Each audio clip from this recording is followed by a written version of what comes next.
Subervi est directrice de recherche et chercheuse à l'Institut national pour l'agriculture, l'alimentation et l'environnement, qu'on connaît sous le nom de INRAE, et elle est chercheuse depuis 2009. Elle est aussi membre du Centre d'économie de l'environnement de Montpellier en France, puis elle dirige plusieurs projets de recherche sur l'agriculture écologiquement innovante. Mais le projet dont elle va nous parler aujourd'hui, c'est le projet FAST, Facilitate Public Action to Exit from Pesticides, qui vise à fournir des solutions politiques et organisationnelles pour réduire l'utilisation des pesticides en France. Alors, sans plus tarder, je laisse la parole à Madame Subervi. Bonne conférence. Merci beaucoup, Marie-Ève. Je vais partager mon écran.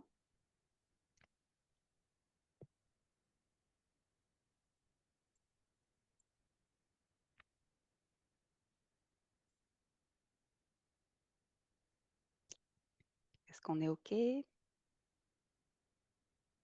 Oui, on voit très Oui. bien. Alors, j'y vais. Eh bien, merci beaucoup pour cette invitation. Je suis vraiment ravie d'avoir l'occasion de parler de ce projet.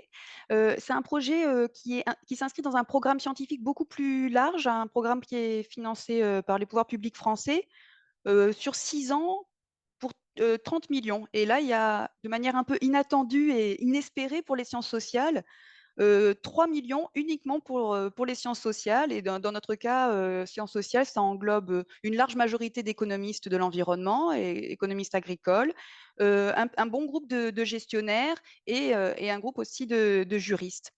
Euh, ça ne va pas à l'encontre de l'enjeu, des enjeux pluridisciplinaires qui sont souvent développés dans les programmes comme ça, les programmes français pour l'agro-environnement. Mais c'est vrai que c'est particulier d'avoir autant d'argent pendant une longue période, ce qui nous permet de réfléchir à des dispositifs un peu nouveaux, où on n'est pas trop pressé. Alors là, on est à la moitié du chemin, donc on n'a pas encore fourni tous les résultats, mais je vais vous donner un aperçu de nos résultats. Mais on a commencé vraiment à creuser toutes les pistes qu'on avait envisagées au départ, ce qui fait que c'est quand même, voilà, on est content, c'est enthousiasmant.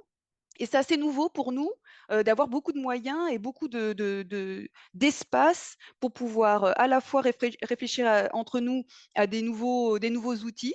Comme je dis souvent, c'est bien de mobiliser des économistes, des juristes et des sciences de gestion pour réfléchir en général au levier de la transition et pas spécialement des spécialistes des pesticides, parce que des fois, les meilleures idées, elles peuvent venir de gens qui sont spécialistes des quotas pour les gaz à effet de serre, ou des gens qui ont une vision plus décorrélée des enjeux agricoles. Alors, je dis parfois de manière un peu provocatrice, peut-être les meilleures idées, elles ne viendront pas des gens habituels. Et donc, voilà, d'avoir un gros groupe d'économistes mobilisés pendant 6 ans sur la question des pesticides, mais qui sont des économistes de l'environnement en général, j'avais trouvé ça, enfin, j'avais pris ça comme une vraie chance pour nous, pour notre groupe. Et donc, je suis contente que ça se soit produit. Alors, ça ne veut pas dire que c'est très facile, notamment parce que, comme je l'expliquais à Louise tout à l'heure, l'ambiance en France et en Europe en général, s'agissant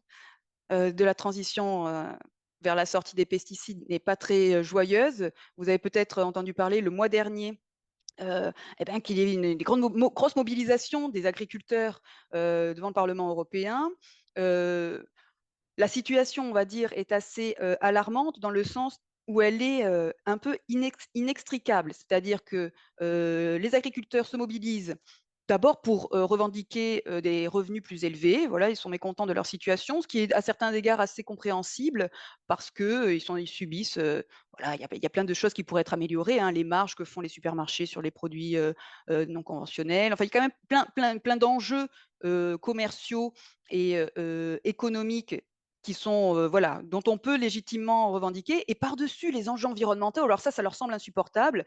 Et donc, qu'est-ce qui fait qu'ils arrêtent leur grève et qu'ils arrêtent de bloquer le pays? C'est qu'on fait sauter tout ce qui est enjeux environnementaux. Alors ça nous coupe l'herbe sous le pied, nous, les chercheurs qui essayons de produire des solutions justement pour sortir de l'usage des phytos. Et donc, voilà, le mois dernier, l'Europe a fait sauter cette réglementation qui était très prometteur, hein, de l'avis de mes collègues juristes. Moi-même, je suis économiste, je ne suis pas juriste, mais il y avait cet enthousiasme sur cette réglementation de l'usage durable des pesticides qui est parti à la poubelle. Et dans la foulée, donc là, ça a créé vraiment un espèce de on était down pendant plusieurs semaines et comme c'était pas suffisant, le mois d'après, notre Premier ministre, qui vient de prendre ses fonctions, Gabriel Attal, parce que les syndicats, qui sont majoritaires en France pour une agriculture conventionnelle, eh bien, bon, bloqué, les routes, du pays, a fini par lâcher sur, encore une fois, les enjeux environnementaux, tout ce qui devait être, réglementaire, qui figurait d'ailleurs, hein, dans la réglementation, européenne et qui était passé à la poubelle. Bon, ben là, ça s'était décliné dans un plan national qui s'appelle Écophyto. Bon, ben là, voilà, c'est Écophyto qui est passé à la poubelle. Donc là, on avait, voilà, on a eu une période assez difficile. En tant que chercheur, si vous voulez, nous, on continue notre travail, avec, les mêmes moyens et le même entrain. Mais en tant que citoyen, on voit qu'il y a des barrières politiques et qui sont, manifestement, infranchissables, en tout cas pour l'instant.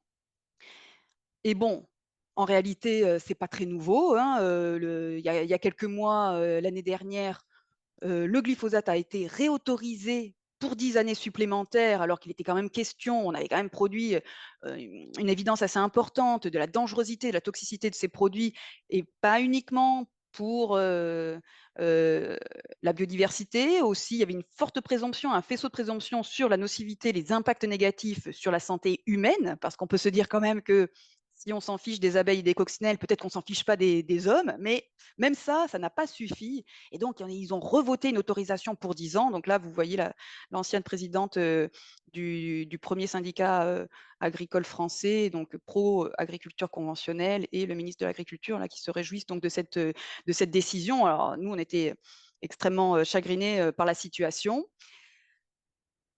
La vérité, c'est que c'est pas très nouveau. Le fait que l'agriculture française se débrouille très mal et maîtrise très très mal sa pollution agricole.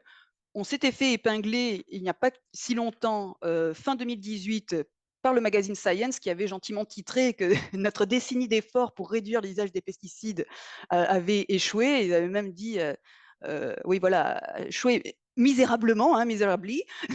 Donc pourquoi ils ont dit ça? Science ne dit pas n'importe quoi. Donc pourquoi ils ont dit ça? Ben, ils ont dit ça parce que c'est vrai. C'est-à-dire qu'on avait un objectif de réduction drastique de l'usage des phytos qui, de toute évidence, sans être un grand statisticien, on observe à l'œil nu sur un graphique, si on regarde l'usage qui est fait des phytos en France, bah, depuis le début du plan éco-phyto, bon, qui n'existe plus désormais, mais qui avait démarré en 2008, entre 2008 et 2018, en dépit de toutes les discussions sur le meilleur indicateur qu'on devrait mobiliser pour saisir le véritable enjeu de l'usage des phytos, bon, bah, ce qu'on observe, c'est que c'est plutôt, il n'y a pas d'amélioration, n'est-ce pas? Ouais. Certains ont dit que ça avait même augmenté. Bon, je ne sais pas si c'est augmenté. Ce qui est sûr, c'est que ça n'a pas diminué. Et donc là, on ne peut pas en vouloir aux gens de montrer du doigt l'échec des, des pouvoirs publics français à changer les pratiques, à changer les systèmes de production français, de toute évidence, on tourne autour de 50 000 tonnes chaque année. C'est vraiment, et ce depuis 10 ans, ça c'est indiscutable.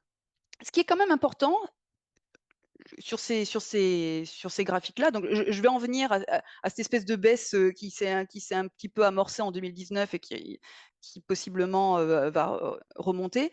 Ce qui est important, malgré tout, lorsqu'on observe, quand on regarde les indicateurs, et ça, c'est quelque chose que les économistes ont à cœur, c'est de discuter de l'inférence causale. C'est-à-dire que regarder l'évolution temporelle, je ne sais pas si c'est trivial ce que je vous raconte, mais chez nous, c'est quelque chose qui est majeur. Regarder l'évolution temporelle d'un indicateur dans le temps, ça nous donne une idée de comment se porte l'environnement et comment évoluent les pratiques des agriculteurs, mais ça ne nous renseigne pas sur la cause de cette évolution et surtout, ça ne nous dit pas si tous les moyens qui ont été mis en œuvre par les pouvoirs publics pendant 10 ans ont été inutiles. Bah, du coup, il y a un petit amalgame entre évolution de l'indicateur et impact des politiques publiques sur cet indicateur. Parce qu'un impact, un impact, ben, c'est la différence entre ce qu'on observe et ce qu'on aurait observé si aucun effort avait été fait. Alors, ce qu'on aurait observé si aucun effort avait été fait, on n'en a pas la moindre idée. En tout cas, on ne peut pas, si vous voulez, reproduire sur un graphique ce qui se serait passé si les pouvoirs publics n'avaient pas mis en place le plan Ecofito, puisque le plan Ecofito a été mis en place. Du coup, cette situation inobservable, cette situation contrefactuelle, elle est le cœur de la discussion et le plus souvent, malheureusement pour nous, elle est inobservable.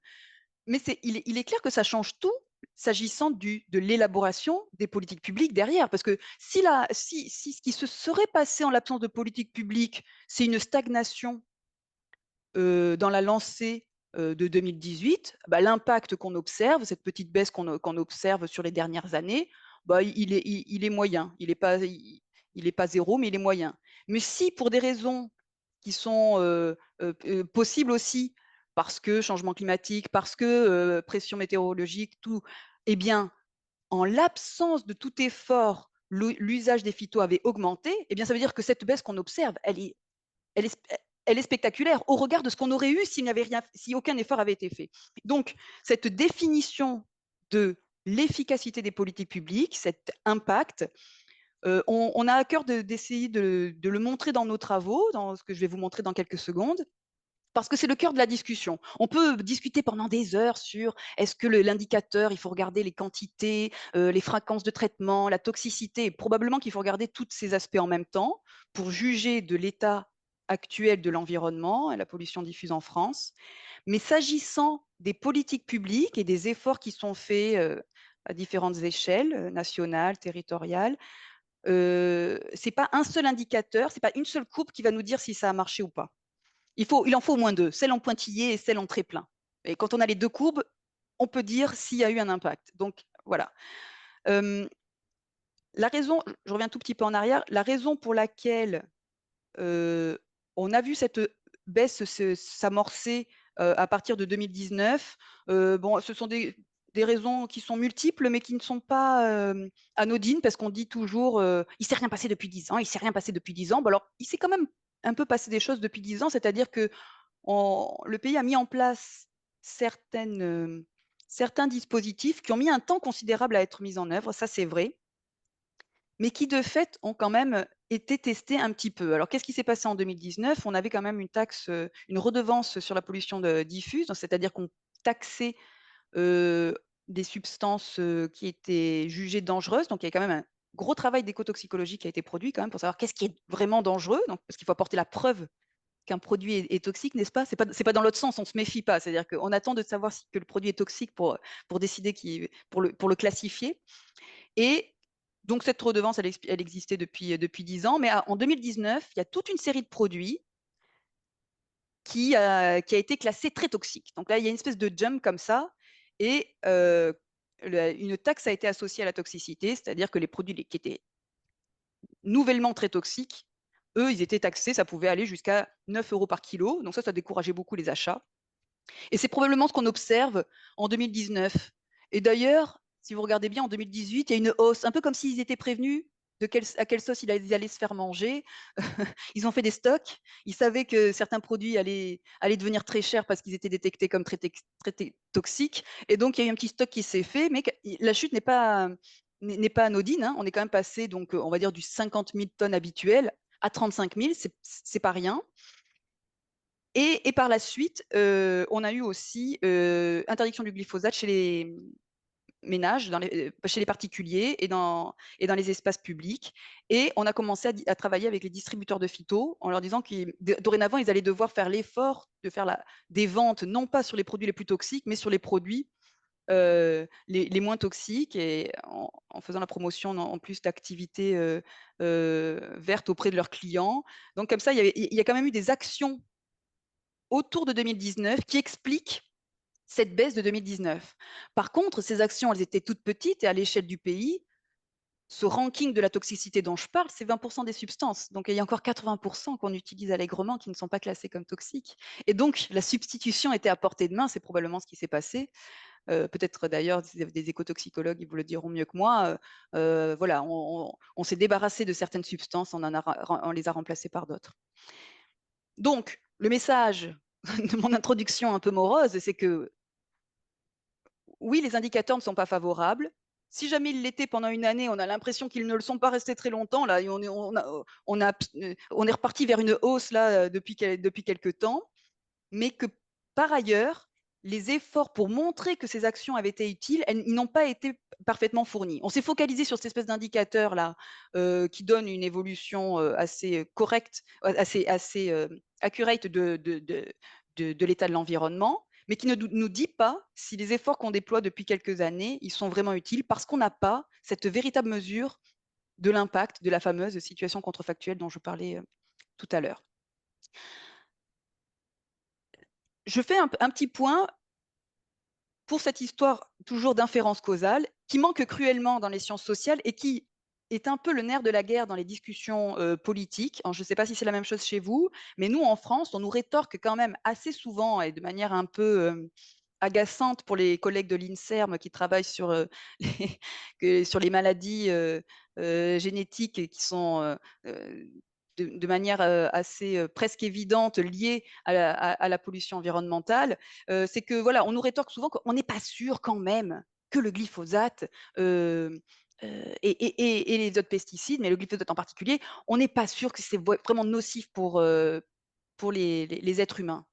Et ça, et c'est assez amusant que ça émerge maintenant, c'est en train d'être démontré. C'est en train d'être démontré dans les meilleures revues en économie. Hein. The Review of Economic Studies, c'est vraiment le top, dans les top 3 en économie. Pourquoi c'est dans le top 3? Parce que les chercheurs, ils s'efforcent de mettre en évidence de manière causale que lorsque l'usage des glyphosates augmente dans un lieu et que la mortalité infantile augmente en même temps, ce n'est pas fortuit, ce n'est pas une simple corrélation, ce n'est pas dû à un troisième facteur qui pourrait expliquer à la fois l'usage du glyphosate et la mortalité infantile, par exemple, que dans les régions les plus pauvres, il y a peut-être plus de salariés agricoles et donc ils sont plus pauvres et donc les enfants sont plus malades, mais ce sont aussi ceux qui sont les plus exposés. Non, ça c'est pas de la causalité, c'est de la corrélation. Là, ce que montre cet article, qui est un petit peu groundbreaking dans notre domaine, c'est que de manière causale, le glyphosate entraîne une hausse du taux de mortalité infantile. Ce qui est une petite révolution dans notre domaine, parce que maintenant, on ne peut pas dire on ne sait pas quoi.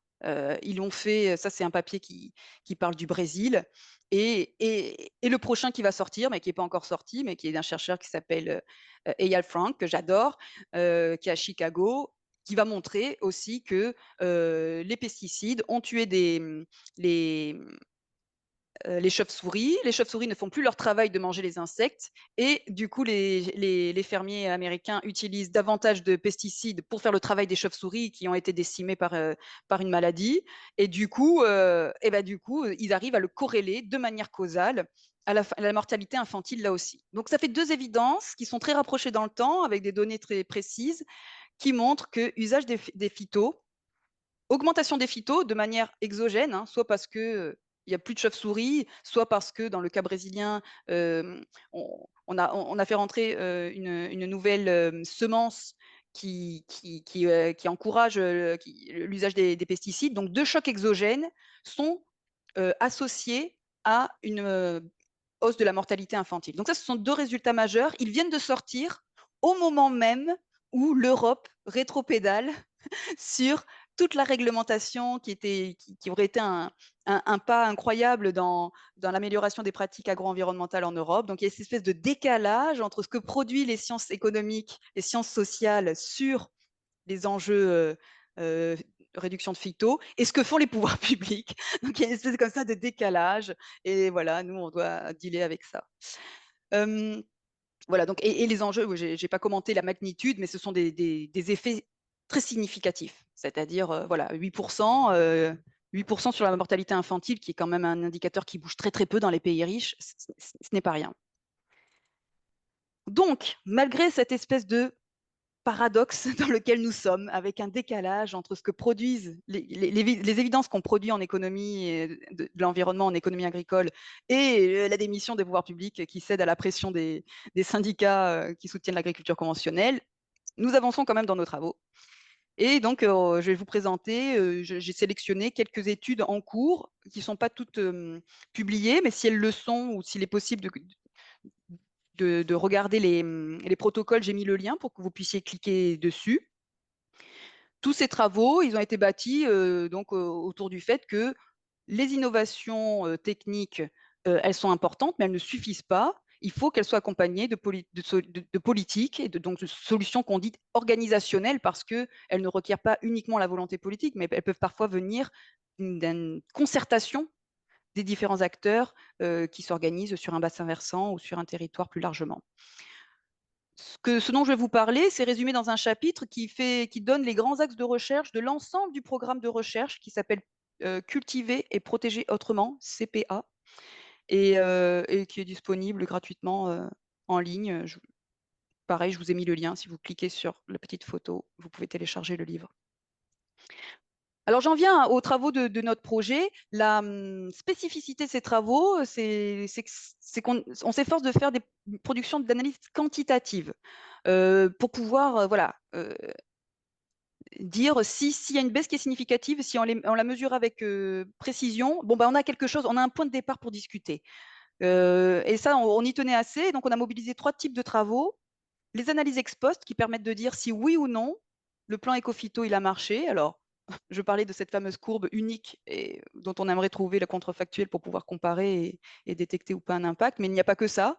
Il y a d'autres dispositifs qui ont été mis en place depuis quelques temps et dont on aimerait pouvoir dire sur certaines fermes pilotes, sur certains groupes un petit peu innovants, s'ils ont été utiles ou pas dans l'avancée de la production de connaissances. Ça, c'est ce qu'on appelle donc les analyses ex post, ce qui a été fait. On a tout ce qui est analyse ex ante, donc là, c'est de la simulation, c'est-à-dire sur la base de ce qu'on sait, de ce qu'on peut modéliser des fermes agricoles et du commerce international en général. On simule certains outils, comme par exemple la fiscalité. Qu'est-ce qui se passerait si on multipliait par 2 le prix des intrants chimiques? Bon, à part qui bloquerait tous les ronds-points de France, qu'est-ce qui se passerait mécaniquement d'un point de vue économique? Et le troisième type d'analyse, dont je vais donner plusieurs exemples tout de suite, c'est ce qu'on appelle les analyses itinéraires, c'est-à-dire grandeur nature. On fait des essais, on teste, on fait des trials, mais avec non pas des parcelles, mais avec des volontaires qui sont le plus souvent des agriculteurs ou des consommateurs. Nous avons 3, je regarde mon heure, nous avons 3 modules. Le premier, Farmers Decision to Use Pesticides, c'est vraiment les agriculteurs et les contraintes qui font qu'ils sont le plus souvent bloqués dans l'agriculture conventionnelle. Je ne sais pas si c'est pareil chez vous, mais chez nous, et c'est toute une filière qui est bloquée dans le conventionnel. Les agriculteurs ont l'habitude d'utiliser des phytos, l'agrochimie a l'habitude de produire des phytos, et les consommateurs ont l'habitude d'acheter de la farine bien blanche, pas chère, qui est produite grâce aux produits phytos. Donc tous ces gens sont très d'accord pour rester comme ils sont pendant longtemps, mais maintenant qu'on est en train de s'empoisonner, il va falloir changer. Mais la difficulté, c'est cette espèce de lock-in là, fait que c'est très difficile de sortir d'un système où tout le monde est entre guillemets content d'être. Le deuxième bloc, c'est celui qui s'intéresse justement au levier potentiel des dispositifs spatiaux, territoriaux et de l'action collective. Le fait qu'on soit tous coincés dans un système, ça peut aussi être intéressant dans le sens où si on arrive à en faire bouger un, peut-être qu'il va entraîner les autres derrière lui. Ça, c'est quelque chose qui nous intéresse beaucoup, les effets de levier, les effets de paire. Le troisième module, il est sur consommation et commerce, parce qu'évidemment, on compte beaucoup sur les consommateurs pour donner des incitations aux producteurs à faire des produits plus qualitatifs, qu'ils sont prêts à payer plus cher. Et le dernier bloc, c'est sur les public policies, donc c'est sur des dispositifs un peu nouveaux qu'on aimerait pouvoir mettre en place en France et dont on espère qu'ils arriveraient à déclencher une transition vers le zéro phyto.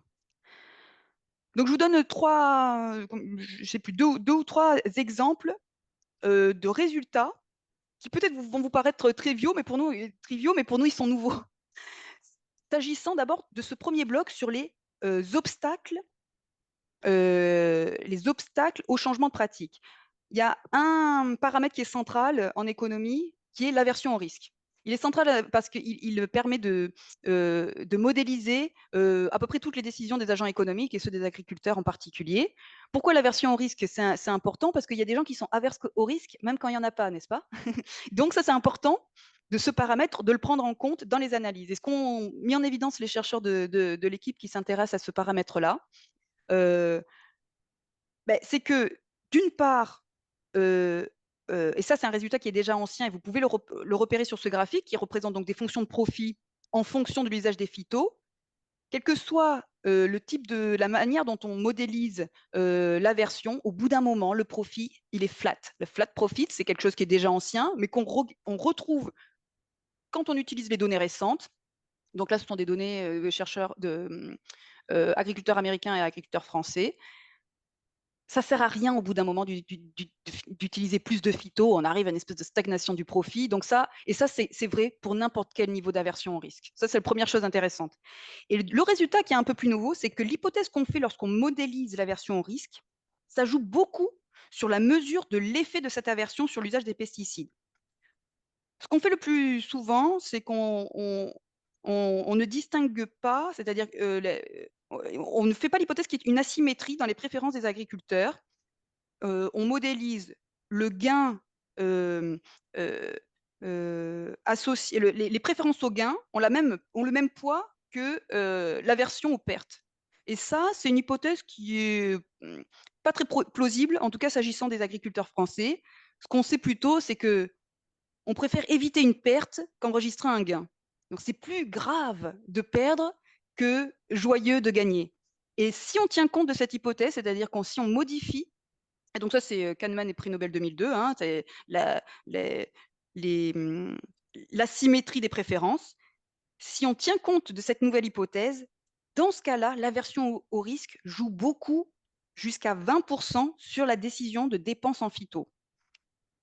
Du coup, c'est plus la même affaire. Quand on était sur des modèles d'utilité, des préférences des agents économiques plus standards, où tout était symétrique, je suis content de gagner, je suis triste de perdre, on avait un poids plutôt faible de l'aversion au risque. Si on fait une hypothèse un peu plus crédible sur le fait que la plupart des agriculteurs, ils détestent perdre, mais beaucoup plus qu'ils adorent gagner, dans ce cas-là, on s'aperçoit que nos simulations sur sur les dépenses en phyto occasionnées par les niveaux d'aversion au risque sont beaucoup plus fortes. Alors ça, c'est quand même, ça reste une mauvaise nouvelle. Donc si on part du principe que cette aversion au risque, c'est un paramètre structurel dans les modèles, dans les décisions des agriculteurs, et que la théorie de la symétrie qui prévaut sur notre population française, en tout cas, peut-être pas ailleurs, mais en tout cas chez nous, c'est ça. Ça veut dire qu'il va falloir absolument tenir compte de ce paramètre dans les exercices de simulation, parce que ça peut changer de tout au tout nos résultats et donc nos recommandations au pouvoir public. Donc ça, c'est le premier résultat sur l'aversion au risque, quelque chose d'important. Le deuxième résultat, toujours sur les barrières, les obstacles au changement de pratique, bon, bah, c'est le changement climatique. Vous allez dire, c'est peut-être une tarte à la crème. Vous savez peut-être déjà depuis longtemps que le changement climatique encourage l'usage des pesticides. Mais nous, en France, on l'a mesuré de manière très précise seulement depuis pas longtemps, grâce à une base de données exhaustive de tout ce qui est achat de pesticides au niveau communal depuis 2014. Et on a mesuré de manière assez précise, et encore une fois de manière causale, grâce à un modèle à effet fixe, qui permet, moyennant des hypothèses pas trop héroïques, de reconstituer cette fameuse situation contrefactuelle en pointillé que j'évoquais tout au début de ma présentation. On veut un impact, on ne veut pas juste regarder l'évolution, on ne veut pas des corrélations, on veut de l'inférence causale. Eh bien, le modèle à effet fixe, si on le mobilise de manière assez pertinente, il permet de mettre en évidence une causalité. Et ce qu'ont montré les chercheurs de l'équipe qui s'intéresse au changement climatique, qui font donc de l'économétrie sur des grosses bases de données, c'est qu'on a un impact. Malheureusement, de la hausse des températures et sur l'usage des pesticides et tous les types de pesticides, bon, notamment les herbicides et les fongicides, mais bon, tous les pesticides en général. Et lorsqu'on sait qu'en moyenne, donc, les températures, elles augmentent, disons, de 0,2 degrés tous les 10 ans, donc ça fait 0,1% par décennie. Ça veut dire que lorsqu'on ne fait rien pour changer les systèmes de production, on ne fait pas éco-phyto, on ne fait rien du tout, les pesticides augmentent naturellement, si je puis dire, on va dire mécaniquement, de 0,166%. Donc ça, 0,1, 0,2, c'est pas grand-chose. Hein. Ça veut dire que sur mes 50 000 tonnes que j'avais au début de ma présentation, j'ai calculé, ça fait genre une centaine de tonnes. Mais c'est un petit peu alarmant quand même. C'est-à-dire qu'on ne fait rien, ça augmente tranquillement. C'est pas comme si on fait rien, ça se stabilise. Non, si on fait rien, ça augmente tranquillement. Et ça, c'est un petit peu embêtant. Donc, il faut absolument, ça exhorte à se mobiliser davantage, bon, si jamais les pouvoirs publics avaient l'intention de faire quelque chose. Mais en tout cas, on a une évidence que toute chose égale par ailleurs, la température monte pour des raisons qui sont biophysiques et donc et aussi économiques. L'usage des pesticides augmente en même temps. J'en viens à mon deuxième bloc. Je ne sais pas, Louise, où j'en suis. J'en viens à mon deuxième bloc sur l'action collective. Ça, c'est quelque chose qui nous intéresse beaucoup. 2 résultats intéressants à ce sujet. On a un réseau de fermes pilotes en France qui s'appelle DEFI, donc c'est un acronyme, qui a été lancé il y a 10 ans par l'État et c'est 3000 fermes qui sont enrôlées dans un programme d'assistance technique gratuite. C'est-à-dire que ce sont des techniciens qui viennent leur apprendre, gratuitement, des nouvelles techniques pour, réduire les phytos, donc beaucoup, la promotion de IPM et ils sont donc accompagnés, pendant plusieurs années dans la mise en œuvre d'itinéraires innovants, économes en pesticides et un aspect intéressant de ce programme, c'est qu'au-delà du changement de pratique qui est encouragé chez les fermes pilotes qui sont volontaires pour entrer dans ce réseau, il y a un partage de ces nouvelles compétences qui est organisé plusieurs fois par an dans le cadre de journées de démonstration. C'est-à-dire ceux qui ont été formés par les ingénieurs, après ils ont leur devoir, leur mission lorsqu'ils s'engagent dans le programme et ils ont un commitment, c'est d'ouvrir les portes de leur ferme et pour venir répondre aux questions de leurs voisins et faire la démonstration de ce qu'ils ont appris gratuitement au sein du réseau. Et on a, de temps en temps, on a un peu de chance dans les données, on a une information sur, Grande Culture, de ces fermes, de ces plots dont les propriétaires ont bénéficié de l'information de seconde main, si on peut dire, hein, via une journée de démonstration. Et ce qu'on voit, c'est qu'effectivement, donc on a construit des cohortes comme ça dans le temps et sur 3 années, 2011, 2014 et 2017. À partir de 2014-2017, le réseau défi était bien déployé, donc on pouvait s'attendre à un impact et c'est effectivement ce qu'on observe. Ce graphique, il est pour 2017. Dans les cohortes où il y a beaucoup de fermes pilotes, elles sont représentées en abscisse, plus j'ai les cohortes avec beaucoup de fermes, plus j'ai un impact, et ce qui est normal, puisque plus j'ai d'occasion d'aller rendre visite à des gens qui ont été nouvellement formés aux nouvelles pratiques, aux nouveaux itinéraires techniques, plus je réduis mon IFT, donc l'usage des phytos, en moyenne au sein de la cohorte. Mais c'est net de l'effort fait par les fermes pilotes. C'est-à-dire au sein d'une cohorte, si on s'intéresse uniquement aux fermes voisines qui sont venues s'instruire gratuitement et donc par un effet de spillover auprès des fermes pilotes, on observe en moyenne une baisse un changement de pratique. Mais alors ça, c'est une super nouvelle. C'est-à-dire que les économistes adorent ça, de dire qu'on investit une fois dans, dans de la formation et qu'après, la bonne parole se répand gratuitement. On forme 3000 personnes et peut-être c'est 30 000 personnes derrière qui sont formées. Et ça, c'est quelque chose on est très content de pouvoir le mettre en évidence parce que c'est les effets de levier. Ça augmente, ça fait exploser la cost effectiveness du dispositif. C'est-à-dire qu'on a utilisé l'argent à bon escient. Donc ça, c'est une super nouvelle. Malgré qu'ils ont décidé d'arrêter le réseau défi, en dépit de notre super graphique, ils ont décidé d'arrêter le réseau défi. Mais en tout cas, ça nous encourage dans cette histoire d'effet de levier de dire peut-être qu'on n'a pas besoin de former 300 000 agriculteurs français aux nouvelles techniques, peut-être qu'on a juste besoin d'en former quelques quelques milliers et qu'après, le social learning va agir pour autant que les changements de pratique ne soient peut-être pas trop difficiles à transmettre. En tout cas, nous, on a pris ça pour une bonne nouvelle. Voilà, en termes de magnitude, ce qu'on mesure, c'est quand on passe de 7 à 14% de visiteurs dans la cohorte, on réduit l'IFT moyen de 10% dans la cohorte. C'est beaucoup, enfin c'est bien. Julie, il resterait une dizaine de minutes si on veut se garder du temps pour des questions. Parfait. Alors, je vous parle du coup, je choisis mon dernier truc. Je vous parle des consommateurs. Je vous fais un petit truc sur les consommateurs. Donc, dans le module destiné aux consommateurs, parce qu'évidemment, on embête beaucoup les agriculteurs, mais il y a un levier majeur dans cette histoire de transition agroécologique, c'est les consommateurs. Et les consommateurs, est-ce qu'ils sont prêts à payer plus? Sans doute, un peu, mais pas beaucoup. Et est-ce que les pouvoirs publics devront possiblement soutenir le pouvoir d'achat des consommateurs? Ça, c'est quelque chose qu'on a envie de montrer. En économie expérimentale, ce qu'on essaie de faire, c'est qu'on essaie de mettre en évidence les décisions des agents économiques qui peuvent difficilement être modélisées théoriquement parce qu'elles sont drivées par des préférences qui sont difficiles à anticiper. Et typiquement, sur les questions de comment vous voudriez améliorer l'environnement, comment les pouvoirs publics devraient s'y prendre, ça c'est quelque chose qui est difficile à modéliser. Par contre, en économie expérimentale, on peut le mesurer en mettant en place des DCE, donc c'est Discrete Choice Experiment,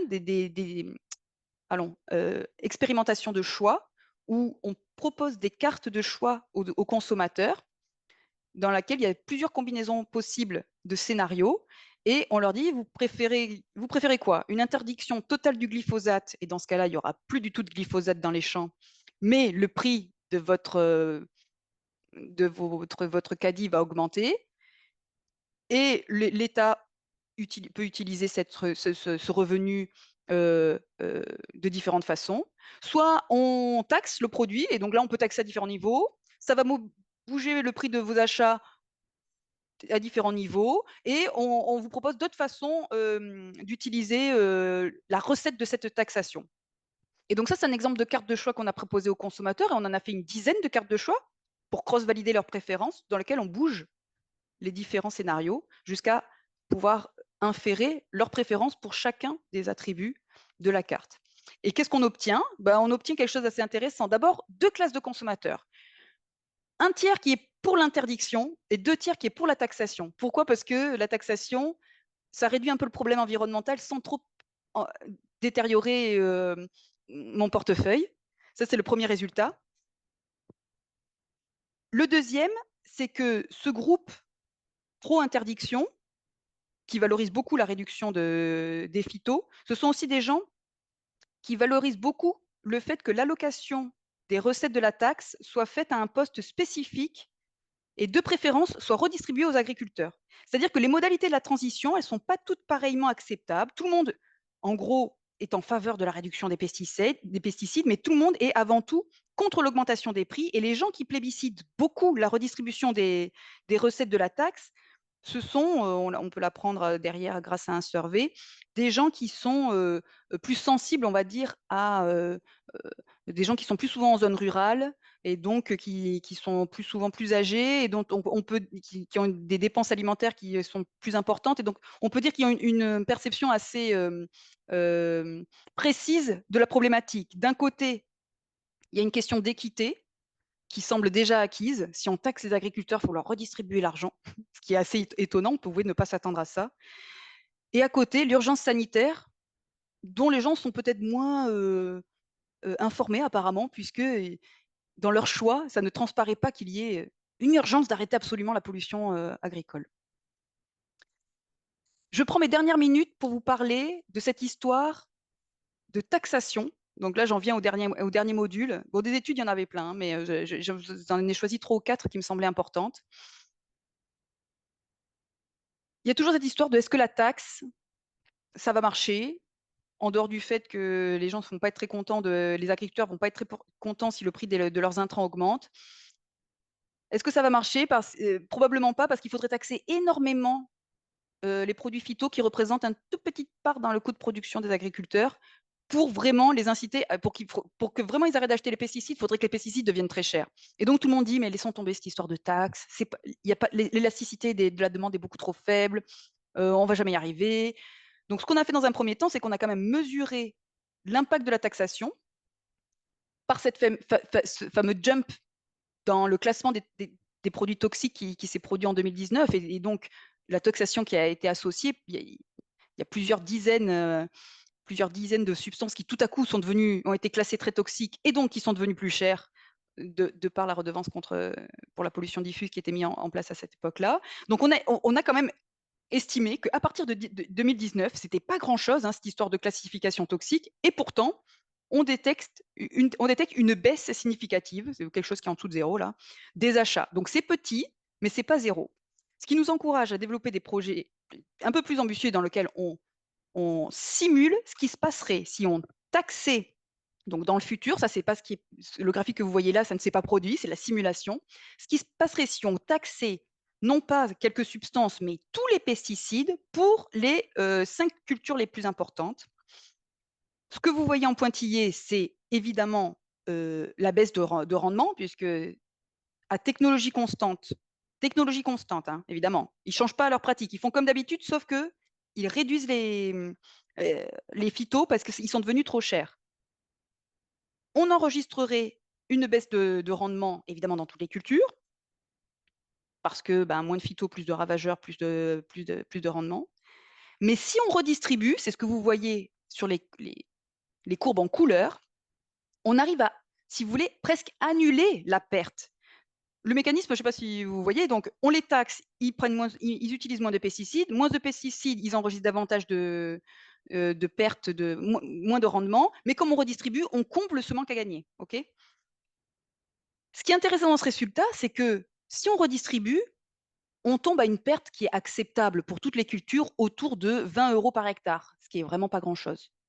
Et donc l'acceptabilité de la taxation, finalement, elle est assez élevée sur ce genre de système. Le point un petit peu décourageant, c'est que, si on taxe 100 les pesticides, c'est-à-dire si on double le prix des pesticides, au mieux, sans changement technologique, au mieux, on réduit les phytos de 30. Ce qui est beaucoup, mais qui n'est pas très pas c'est assez loin de l'objectif zéro phyto, n'est-ce pas? Du coup, on a quand même un résultat intéressant, c'est-à-dire que cette histoire d'acceptabilité, en fait, c'est fake. Il suffit de redistribuer et on annule le manque à gagner de façon assez automatique. Par contre, le gain environnemental, il est pas super, quoi. Moins 30, on est très, très loin de les voilà, sauf à dire que ça pourrait les inciter à carrément changer de technologie et là, on aurait des gains plus directs. Mais en l'absence de tout changement technologique, le mieux qu'on peut faire, d'après nos simulations, c'est moins 30. Voilà, je vais m'arrêter là, n'est-ce pas? Parce qu'il est 46. Bon, Merci j'avais plein d'autres choses à beaucoup. vous montrer, mais je vous ai montré les choses les plus, on va dire, les plus importantes. Aversion au risque, changement climatique, le social learning, les consommateurs et le tax and refund. C'est nos 4 derniers résultats.